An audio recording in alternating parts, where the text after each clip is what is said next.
오늘은 넥타이를 깜빡해가지고 넥타이를 매지 못했습니다.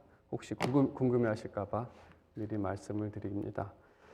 네, 오늘 우리가 함께 볼 하나님의 말씀은 요한계시록 19장 11절에서 21절까지의 말씀입니다.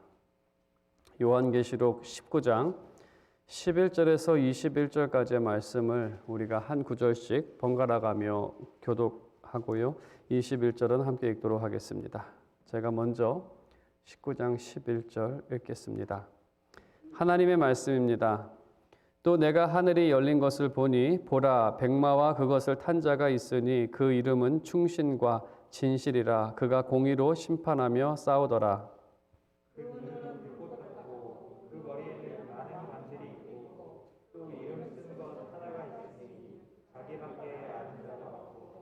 또 그가 피 뿌린 옷을 입었는데 그 이름은 하나님의 말씀이라 칭하더라. 하늘에 있는 군대들이 희고 깨끗한 수막고 옷을 입고 백마를 타고 그를 따르더라.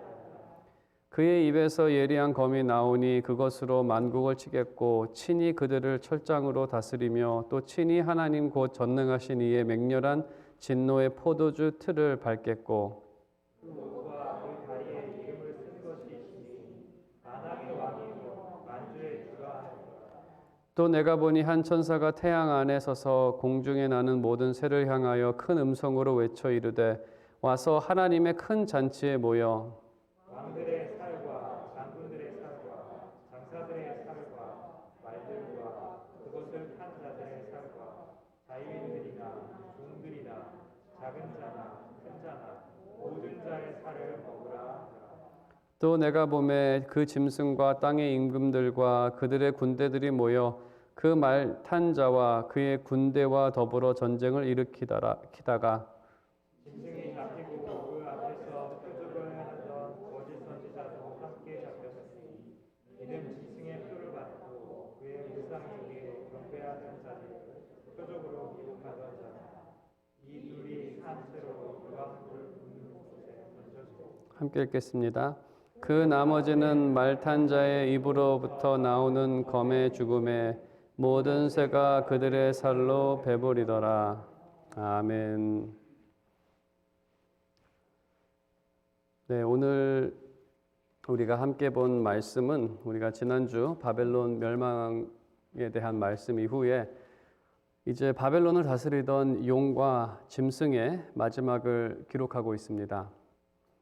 본문을 이해하기 위해서 이 본문이 이제 12장부터 19장까지가 한 문단으로 되어 있는데 12장을 보게 되면 한 아기가 태어날 때에 용은 그 아기를 삼키려고 준비하고 있었습니다.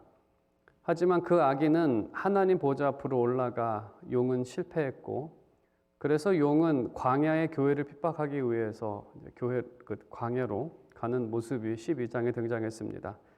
그리고 그 중간 내용은 하나님께서 광야에서 교회를 보호하시는 내용, 그리고 우리가 지난 몇 주간 보았던 바벨론 심판에 대한 내용이 그 중간에 나와 있습니다. 12장에 올라갔던 아기는 예수님을 상징합니다. 아기로 묘사한 것은 스스로를 낮추심에 대한 상징이고 또 그래서 취약하셨다라는 의미를 담고 있습니다.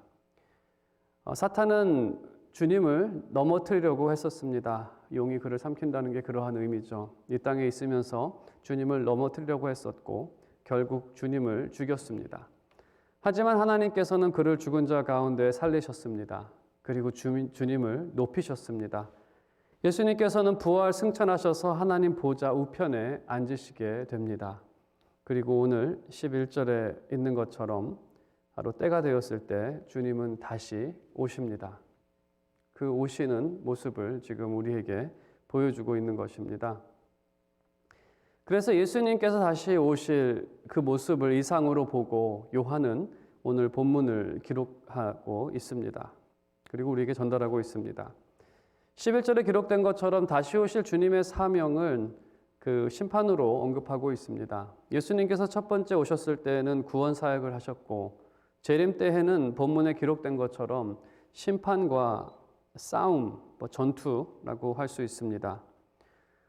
전투와 심판을 두 가지를 따로 한다는 것이 아니라 전투로 심판하신다는 의미입니다. 여리고 전쟁에서 보았듯이 여리고 전쟁은 전투이자 심판입니다. 가나안 정복 자체가 가나안 사람들에게 하나님께서 그들을 심판하신 것이고 그 심판은 전투의 모습으로 기록되어 있습니다. 당시에는 여호수아를 통해서 가나안 땅을 심판하셨습니다. 그리고 이 구약의 사건은 장차 나타날 일의 모형입니다. 그림자라고도 합니다. 그리고 오늘 본문은 그 일의 완성을 우리에게 보여주고 있습니다. 그 완성은 이 땅 모든 곳에 하나님의 심판이 임하는 모습입니다.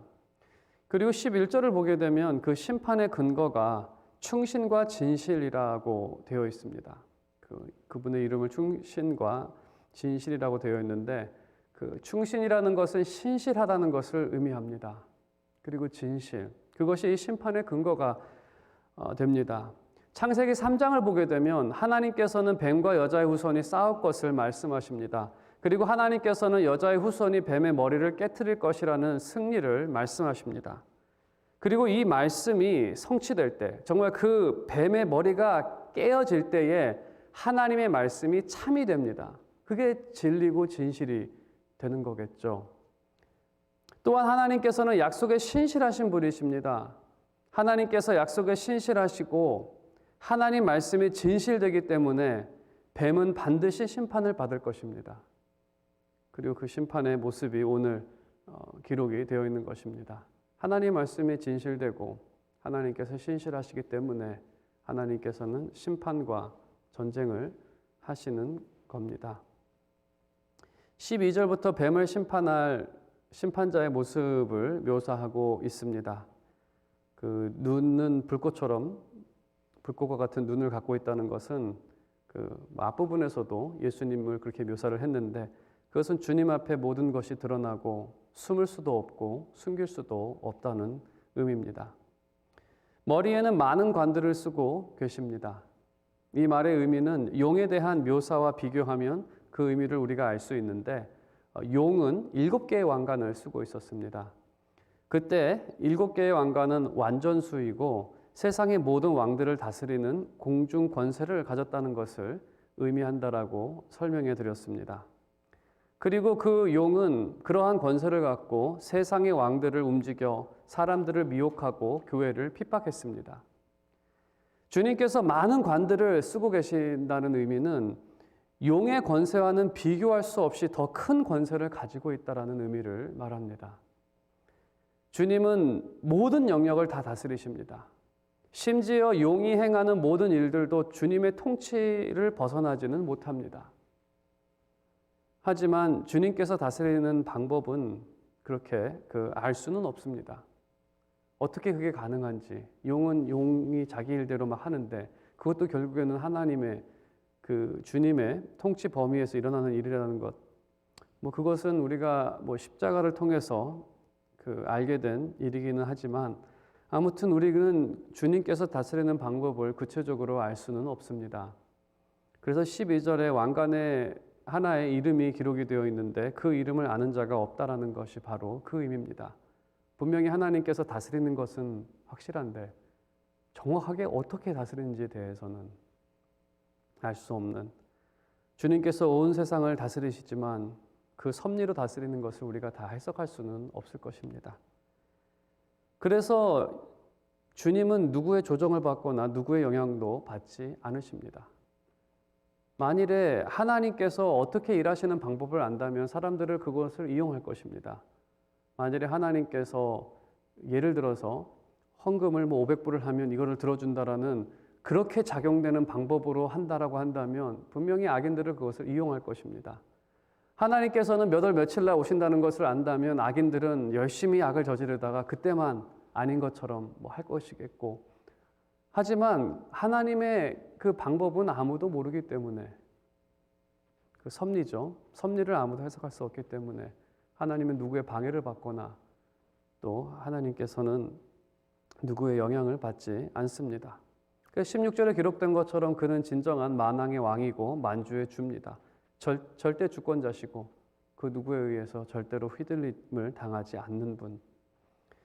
13절을 보게 되면 그분은 피 뿌린 옷을 입고 있다라고 되어 있습니다. 원수들이 심판을 당해 죽음을 당했다는 것을 상징합니다.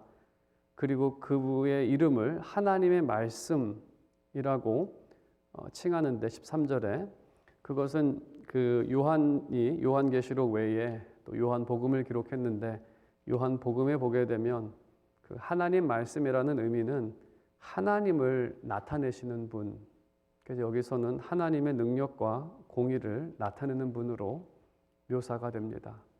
15절에 기록된 것처럼 그의 입에서는 예리한 검이 나옵니다. 그것은 또 앞부분 1장에서 그 말씀드린 것처럼 그는 말씀으로 다스리시고 심판하십니다. 하나님께서 말씀으로 다스린다는 것, 말씀으로 세상을 창조하셨고 또 예수님께서는 말씀으로 나사로에게 생명을 주신 그러한 일, 말씀으로 모든 것을 하시는, 그래서 예수님께서는 그 하나님의 능력으로 왔다는 것을 우리에게 보여주고 있습니다. 하나님의 그 능력이, 창조주의 능력이 바로 주님께도 있는 것입니다. 그리고 예수님께서는 하나님의 모든 심판을 예수님께 맡기셨다라고 또 말씀하셨습니다. 15절에 보게 되면 철장으로 또 다스리십니다. 그러니까 쇠 몽둥이를 의미하는데 이것은 시편 2편에 나오는 단어입니다. 시편 2편에 하나님과 그리스도를 대항하며 반란을 꾸민 자들, 그들을 철장으로 심판하시겠다라고 하나님께서 말씀하십니다. 이 모든 묘사의 결론을 말씀을 드리면 다시 오실 주님께서는 하나님 말씀이 참되고 신실하심을 능력의 심판으로 나타내실 거라는 것입니다.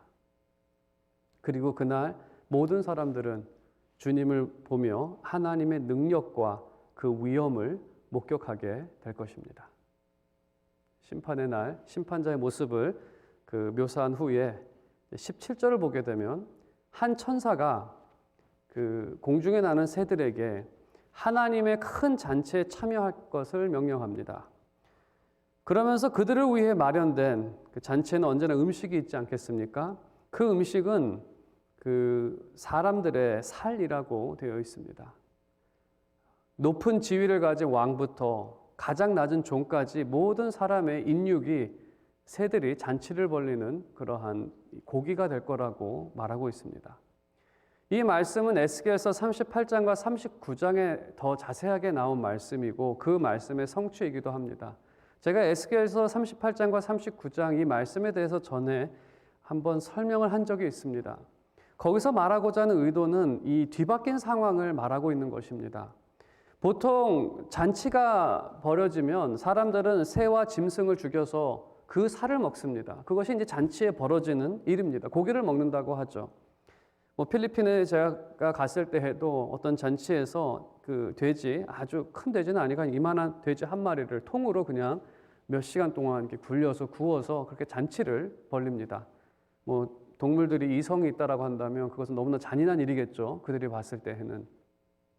하지만 동물은 이성이 없기 때문에 그것이 잔인하다고는 생각하지는 않을 것입니다. 이 에스겔서와 17절에서 말하고자 하는 것은 이 사람과 짐승의 위치가 이렇게 바뀌어지는 것을 우리에게 말하고 있습니다. 예를 들어서 사람이 닭을 잡아먹는다면 그것이 뒤바뀌게 되면 닭이 사람을 잡아먹는 그러한 일이 이게 뒤바뀐 일이겠죠. 지금 새가 세상의 모든 사람들을 다 살을 먹는 지금 장면을 우리에게 보여주고 있는데 이 상징적인 말씀이 전달하는 의미는 이러한 의미를 담고 있습니다. 전에는 공의가 불의의 밥이었습니다. 그러니까 불의가 공의를 이겼습니다. 대표적인 예가 예수 그리스도의 십자가입니다. 전에는 불의가 공의를 이겼습니다. 정직하고 솔직한 사람은 거짓된 사람들의 밥입니다. 거짓말하고 이용해 먹는 사람이 솔직하고 정직한 사람을 부려먹는 거, 그게 이 세상의 그 법칙이고 또 예수 그리스도의 십자가를 통해서도 나타난 것은 결국 불의가 공의를 이기는 그런 모습으로 나타난 것입니다. 본문에서 말하는 것은 주님이 오실 때 이러한 상황이 뒤바뀔 거라는 겁니다. 바로 잡힐 거라는 것. 현 세상에서는 정직하고 그 정의로운 사람이 정말 많이 불리한 세상. 그래서 같이 거짓말할 수밖에 없고 같은 불의 가운데 살아갈 수밖에 없는 이러한 세상. 하지만 주님께서 오시는 그날에는 이것이 바로 잡힐 것이라는 것. 정의가 불의가 공의의 밥이 되고 거짓말하는 사람이 정직하고 솔직한 사람의 밥이 되는, 더 이상 같이 있을 수 없는, 그곳에서는 공존할 수 없는, 그때가 되면 참된 공의가 세워질 거라는 것을 우리에게 말하고 있습니다. 그래서 심판이 필요하고 또 심판의 모습이 그러한 모습으로 나타납니다. 우리가 이러한 말씀을 대할 때 사람들이 좀 불쾌하게 생각하는 것은 계시록을 포함해서 선지서나 여호수아에서 이 폭력적인 모습들이 등장을 합니다. 그래서 무폭력을 외치는 주장하는 사람들, 그래서 그런 사람들은 이러한 메시지를 상당히 비판적으로 보고 또 무폭력을 주장하는 이 시대 사람들은 참 혐오스러운 모습으로 생각하기도 합니다. 아무리 그래도 이렇게까지 사람을 비참하게 죽여야 하는가라는 그 묘사가 너무나 비참하기 때문이죠. 반면에 이러한 신학자의 글을 접한 적이 있습니다. 90년대 보스니아 전쟁을 겪은 한 동유럽 신학자가 이 부분을 이렇게 설명을 했습니다. 그가 설명을 할 때 먼저 자신이 목격한 전쟁의 실상을 말합니다. 그는 자신의 부모와 동네 친구들이 죽는 것을 목격했습니다. 그들이 무슨 특별한 것을 한 것도 아니고 무고한 사람들입니다. 그냥 전쟁에 희생된 그러한 사람들이고, 또 마을의 어떤 이는 자신의 딸과 아내가 강간당하는 것을 목격해야 했던 그러한 사람들도 자신의 마을에 있었다는 겁니다. 그리고 세상은 이 불의와 무고한 희생으로 얻은 승리를 자축하며 기뻐한다는 것입니다. 누군가는 기뻐했겠죠. 두 부류 중에 하나는 이겼다고. 그는 세상의 불의가 그리스도의 심판을 당해 없어지고 공의가 승리의 잔치를 벌린다는 소식이 기쁜 소식이라고 말합니다. 그는 어떤 개인이나 단체를 향한 분노나 복수를 말하는 것이 아닙니다. 단지 그 뒤에 있는 죄와 불의가 없어지기를 바라는 것입니다. 하나님의 분노, 오늘도 분노에 대해서 말하고 있는데, 하나님의 분노도 세상을 망가뜨리고 인류를 절망으로 끌고 가는 죄와 불의를 향하고 있다는 것입니다. 그리고 이러한 것을 없애실 것이라는 것. 그래서 우리가 이 하나님의 심판이 있다는 것을 알 때에 하나님께서는 이러한 세상을 좋다고 말씀하시지 않습니다. 불의가 있고 정말 무고한 사람이 죽을 수밖에 없는 이러한 것을 괜찮다라고 생각하지는 않으십니다. 그래서 이 요한계시록을 보았던 그 신학자도 그렇지만 하나님께서 이 불의를, 정말 불의가 이 정의를 삼키는 이러한 세상을 바로 잡으시겠다는 것, 죄를 없애시고 불의를 없애시겠다는 이 소식을 기뻐할 수 있고, 그래서 내가 이것에 대해서 어떤 개인에 대해서 분노를 품거나 그 사람을 정말 원수로 삼거나 그렇게 하지 않아도 되는, 그래도 하나님께 맡길 수 있는, 그래서 우리는 주님께서 이 땅에서 보이신 모습처럼 심판을 하나님께 맡기고 공의로 세워질 하나님 나라를 소망하며 불의한 세상 가운데 위로를 얻을 수 있다는 것입니다. 이로 인해 세상을 향해 폭력적으로 대응하지 않게 되고, 폭력적으로 대응하지 않기 때문에 사실 성경은 참된 무폭력주의로 성도들을 인도합니다. 그것은 하나님께 맡기자고. 하나님께 맡기자고. 이 말씀을 좀 적용해서 생각을 한다면 우리가 이 세상을 살면서 우리가 바라는 공의를 얻지 못할 것입니다. 저 사람이 나에 대해서 무엇을 했고, 또 저 사람이, 어떤 사람들은 너무나 끔찍한 일을 당하며 그것을 상처로 살아가야 하는데 그것에 대한 공의를 얻지 못할 때도 있습니다. 너무나 많습니다. 심지어 불의한 일들은 교회에 침투해 사역을 어렵게도 하고 핍박을 하기도 합니다. 어떤 이들은 불의한 자들처럼 폭력과 거짓으로 대항하기도 합니다. 하지만 주님의 공의로운 심판과 공의의 나라를 소망할 때 우리는 불의한 세상에서도 위로를 받고 평안을 얻을 수 있습니다. 그리고 우리는 우리에게 맡겨진 일에 충성을 다할 수 있을 것입니다. 이 말씀에 대해서 어떤 신학자가 얻은 인사이트를 잠시 나누었습니다. 이제 19절에 보게 되면 그들이 멸망을 맞이한 이유는 이 전쟁을 일으켰기 때문이라고 말합니다. 그들은 하나님의 율법을 미워했습니다. 살인하지 말라, 간음하지 말라 이런 것을 다 미워했습니다. 그리고 하나님의 공의를 미워했습니다. 그것이 죄고 그것이 그 세상을 움직이는 그러한 모습입니다. 그래서 하나님을 대항하며 전쟁을 일으켰습니다. 그리고 20절에 있는 것처럼 짐승은 쉽게 잡힙니다. 여기서 상당히 되게 짧게 돼 있어서 뭐 싸움에 대한 묘사도 없고 기록도 없고 그냥 잡혔다라고 해서 끝이 납니다. 너무 시시하게 끝나는 것을 보여주기 위해서 많은 것을 아예 묘사를 하고 있지 않은데 이것은 마치 여리고 성이 무너진 것처럼 정말 견고하고 대단한 성이었는데 그냥 손도 대지 않았는데 몇 바퀴 돌고 나서 소리를 쳤더니 이렇게 그냥 다 쉽게 완전히 무너지는 그러한 결과. 당연히 하나님의 그 능력 앞에 뭐 쉽게 잡힐 수밖에 없는 거죠. 뭐 게임이 안 되니까는요.